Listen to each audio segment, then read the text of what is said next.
30 milliards yi nga xamante ni état da ko fas yéene daal di jukki ngir dugal ko ci wàllu jàng ak jàngale bi ngir ñu def ci ay tenue jamono ji loolu noo ko jàngatee. at bu jot ñu war a jukki 10 milliards dugal ko ci ay tenue priorité yi. ndax xam nga nee naa la ñi ñuy diriger ay seer lañu xam nga nee naa la grand yi ay seer lañu. et c'est ça la vérité parce que tey jii koo xam ne tu es ancré dans la réalité gis nga ni bëri na école yoo xam ne saket lañ leen defaree xam nga saket. waaw abri provisoire yi. waaw non boo nee abri provisoire sax day réer nit ñi mais ay saket ñii booru Casamance ñooñu ay bant la ñuy jël tenkarang la ñuy wax palmier feuille de palmier pour ñu defar ay classes. boo demee ñeneen ñi gattax la ñuy. voilà nga xool muy Fuuta muy le Sénégal profond fépp foo dem. ay réel problème la ñu am. lu dul loolu mun naa la ne 70% des écoles yi nekk fii même des lycées comme Blaise Diagne en tout cas man sama CM Malick Fall laa jàngee woon. ñun ñoo cotiser pour toj fosse bi pour defaraat ay toilettes.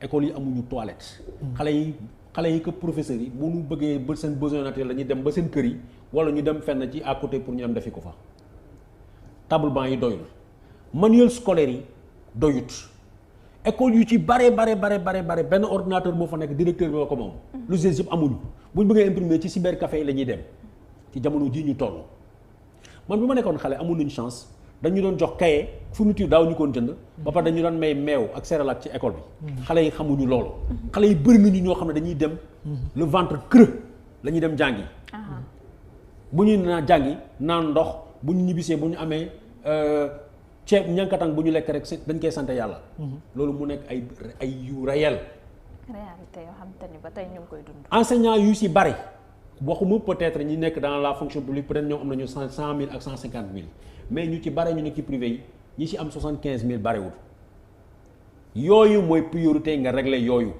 nga régler xale bu ndaw buy jóg di dem jàngi mu lekk bu suur bu lekkulee école ba nga créer ko cantine nga xam ne dina mën a lekk koo xam ne dafa am ay problème ngeen xool nag ngeen koy assister moo gën xaalis bi parce que xaalis bii ñuy génnee dañ leen ne dañuy uti ay tailleur ak ay ouvrier c'est pas vrai dañuy am seen i xarit seen i booy seen i am di jàmm ñu ñuy filer les marchés loolu mooy dëgg. pour neexal leen confier seen militantisme permettre à certains de devenir riches c'est aussi simple que ça. et pourtant les artisans nag ñu ngi sax mer ci sortie yi nga xamante ni peut-être COSYDEP def na ko. waaw ak ñeneen di ŋaañ ndax ñoom nee nañ jàpp nañ ni dinañ bénéficier wu ak marché yi. ma ne dañuy wax lu leen neex parce que dañoo xamul dañu leen di monter contre ñi nga xam ne am nañu clairvoyance tous les prophètes ñu mës a jaar. képp koo xam ne avec lanceur d'alerte nga koo xam ne messager nga boo musee ñëw sam askan moo la njëkk a saaga parce que gars yi ñoo lay boole ak seen askan ñoom ils n'ont pas compris que ñoom ils sont les dindons de cette farce de la farce parce que la réalité c'est quoi ministre de l'éducation nationale comment il s'appelle encore Mamadou Talla man sama grand la sama xarit la woon bi ñu nekkoon Paris bi mu nekkoon dans la galère sama grand la woon dañ doon waxtaan waaw mosuma ko gis Sénégal mosuma ko woo Sénégal mais sama grand la woon bi mu nekkoon Paris dañ doon wax bi ñu nekkoon dans la clandestinité ñoom waa APR benn journaliste daawul la noonu jàpp man Babacar Touré maa leen di jàppale. kan Mamadou Talla. moom Mamadou Talla ak ñoom ñëpp laa wax. ba jamono di Mamadou Talla ak ñoom ñëpp ñu nekkoon France ñoom ñëpp laa wax. yaa leen yoroon man ci wàllu communication maa leen doon jàppale. man Babacar Touré mu ndaw mi maa leen doon jàppale. En ce moment-là j'étais un bon citoyen j'étais un bon Sénégalais j'étais le frère j'étais l'ami aujourd'hui je suis un pestiféré léegi bandi la voyu la. alors moom waaw maa ko assumé li may wax. télé laa toog ma di ko wax. yaa ngi dégg. li ma gëm mooy. il est en déphasage parce que Mamadou Talla. dafa taxaw mu ni le président de la République a décidé pour le bien des Sénégalais. C'est pas vrai pour son bien ou pour leur bien c'est pas le bien des Sénégalais le bien des Sénégalais c'est créer ay école le bien des Sénégalais c'est jàppale am na école yoo xam ne xale bu ñuy dem jàngi ci ay xeer la ñuy teg am na école yoo xam ne bu xale yi dem jàngi ay pont la ñuy jël pont yoo xam ne ay bant lañ ko taqee xale dañ ciy daanu dañ ciy dee ci yoon bi loolu mooy la réalité. pourtant am na Sénégal yoo xamante ni ay école la amul toilette amul tamit lu jëm ci ay buntu yu baax mesure barrière yi li taxoon mënuñu ko respecter mooy ñàkk ndox. mesure barrière mais mesure barrière bu ñuy wax mesure barrière déjà mooy il faut que ñu am 1 mètre de distance waxuma 2 mètres la ñu wax comme 1 mètre de distance. mais ban classe moom classe yoo xam ne 6 personnes ñoo toog ci banc yi man sama papa par exemple bu ma doon jàngi école dañu imposer sama papa mu jënd table banc pour mu indi ko ci école bi te bëri na xale yoo xam ne ñu ngi ci situation mel noonu ñooy jënd table banc indi ko ñëw pour xale yi ñëw jàng si yooyu nga war a régler yooyu mooy priorité nee na la duñ ci dellu ginnaaw loolu encore en démocratie ça ne se fait pas. te nee na aussi ñi koy saboté ñëpp c'est parce que dañu amul benn tolluwaay bi ci l'école bu Sénégal waaye cas sociaux yi ak ni mu fi bëree. dañu amul benn tolluwaay bi wala dañu amul maanaam jafe-jafe pour yóbbu seen doom waaye cas sociaux yi bëri nañ lool. non moom moo amul jafe-jafe moom moo xamul Sénégalais yi li ñuy dund parce que moom il a trop vécu en France fa la doon nekk di joxe ay cours xamutul dara parce que démissionné de l'administration sénégalaise dafa démissionné xam nga.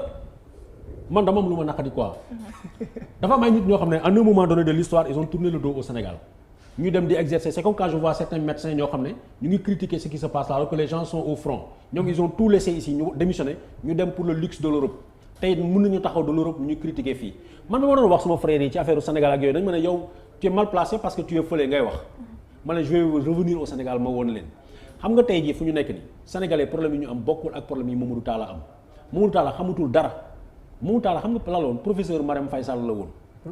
professeur moo doon jàngale Marème Faye Sall. moo ko doon jàngale xam nga li ma la wax. moo ko doon jàngale. donc moom xamatul dara après le gàddaay dem toggi France. France système France ak yooyu mais yii muy wax tey en tant que ministre ñemewuñu ko def France. parce que boo jëlee président de la République sax day jël décision mu ne lii laa wax. askan wi génn l'opinion publique ne bëgguñu loolu nga dellu ginnaaw. mais taxaw ne Sénégalais yi parce que président de la République décidé na ko. kenn du ko dindi. mais loolu yabaate la sax. c'est comme le ministre de la justice yu doon wax du ma permettre kenn wax ci assemblée bi loo warul wax. président Sall foofu duñ fa dugg sax yaatal dañuy wax ci affaire kilifa parce que ñu ngi may souffler ne ma. wax xaar ay du may benn 2 minutes rek laa bëggoon nga may ma ko mais est-ce que aussi benn divergence bi am au sein des syndicats mënul indi aussi benn tàggaténg bi ci la war a jëmal kanam école bu Sénégal. mais lan mooy syndicat mooy défendre des intérêts. waaw mooy enseignants yi seen ay causes. mais est-ce que comprendre ngeen ni gouvernement bu ñëw.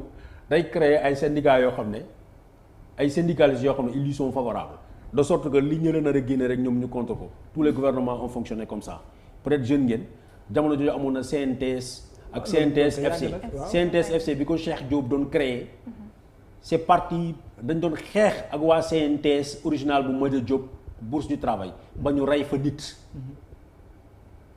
Cheikh Diop dañ ko dugal kaso quelques semaines la fa def wala quelques mois ñu génne ko alors que bakkan rey nañ ko taal nañu nit mu dee peut-être c'est bon ñu koy rappeler ay xale.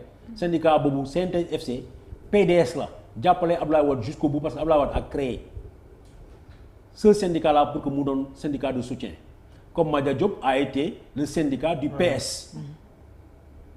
Mais au-delà de toutes ces contingences il y a le Sénégal et les Sénégalais ñooñu seen réalité du syndicaliste ko wax man Babacar Touré maa ko wax parce que maa ko gis. yow yaa ko gis parce que da ngay dem Guédiawaye léeg-léeg nga dem Guédiawaye wala nga dem Pikine Wakhinane Kër Massar ak yooyu jamono ji ak classe yi mbott yee ci nekk daaw gis nañu xale yi di def EPS examen BFM ci nawet bi ñu ko kiiyee xam nga lu ñu def dañu sanctionné tous les professeurs yi diffusé woon vidéo boobu parce que ñoom dañu naan lu ne fàng dañu fàtte moo tax ma ne la ay seer lañu parce que xamuñu ni jamono ji bokkul ak jamono yu ñu daan nëbbu yenn affaires yi le monde a changé. Il faut qu'ils comprennent que le monde a changé, qu'ils s'adaptent à ce monde-là. Ce monde-là, parce que li ma mën a gëm mooy par exemple dañuy am seen benn nit quoi ñu ne damal nga wër ay tissus yow la ñuy jënd sa tissu kooku dem dajalee tissu commandé ay tissu mu surfacturé ko tissu yooyu la ñuy jël ñu forcé ko jox ko kii ne leen ok kii leen wala sandi ñu jël ñaar ou ñetti trucs ñu ne leen ñaw leen ñooñu ils sont très contents parce qu'ils pensent qu'ils ont fait le jackpot ils n'ont rien compris